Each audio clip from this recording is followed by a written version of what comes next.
You bunch of imbeciles who voted for DeSantis, this is what you get. Empty projects, no workers. Videos of empty worksites have been all over social media since Florida Governor Ron DeSantis signed a new immigration law, SB1718. It goes into effect July 1st and requires businesses with 25 or more employees to prove their workers' citizenship status through the new online portal E-Verify.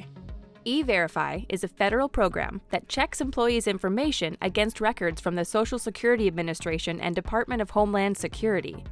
The system is meant to flag anyone who is not legally authorized to work in the U.S. In response to this new law, immigrants in Florida have been organizing protests and speaking out to the media.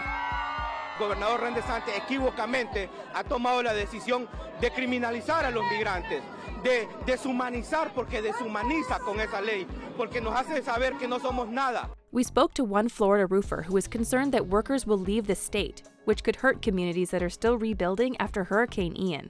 I really don't know who is going to build like all the roofs that are still open in Fort Myers and Cape Coral from the storm.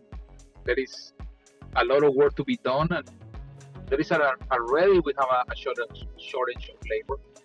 I think it will be terrible. But that's not the only concern for roofers. Thomas is in Central Florida, where he says a lot of roofers are paying undocumented immigrants under the table, making it hard to compete as a legal business. The problem is that because we're competing against other people that don't, even before the rush of undocumented, a lot of people just got cash and, did everything as illegally as they could, and now it's been compounded. Thomas says even roofers who have their employees on the books can take advantage of their immigration status to avoid paying workers' comp. And I can tell you stories, there's stories about injuries, and when that guy gets injured, they go to the hospital here, and then that employer who was supposed to be their friend that they knew they got the illegal paperwork for, they call their payroll company and say, hey, I realized that, Javier really isn't, Jim Smith, and they're like, oh, cool, well, he gave you false documents, and go ahead and walk away from it. It's not your problem. But he doesn't think DeSantis' new law will change much. It's done absolutely nothing. It's just a political stance by the governor. To see how well E-Verify works, we can take a look at data from 4 other states who already require it: Alabama, Arizona, Mississippi, and South Carolina.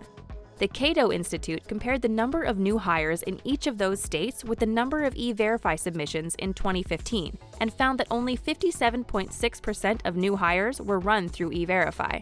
Florida's new law will fine employers who do not use E-Verify, but it's not clear how this will be enforced, especially in the case of companies who are paying people under the table. Critics have also pointed out that E-Verify can only check documents, not the person. So, if a worker is using someone else's social security number and they have a matching ID, it's unlikely they will get flagged. From 2006 to 2018, it is estimated that E-Verify failed to stop 12 million illegal hires. In 2019, 680 workers were detained after ICE raided a chicken factory in Mississippi who was using E-Verify. And there are other cases where the same thing has happened. On top of all of that, it's estimated that 56% of undocumented workers in Florida will be exempt from E-Verify because they work for companies with less than 25 employees. But even with those loopholes, immigrants could still choose to leave the state because they are afraid of losing work or being deported. Ignacio says that if that happens, he doesn't see American citizens wanting to fill their roofing jobs. It's really a back-breaking job.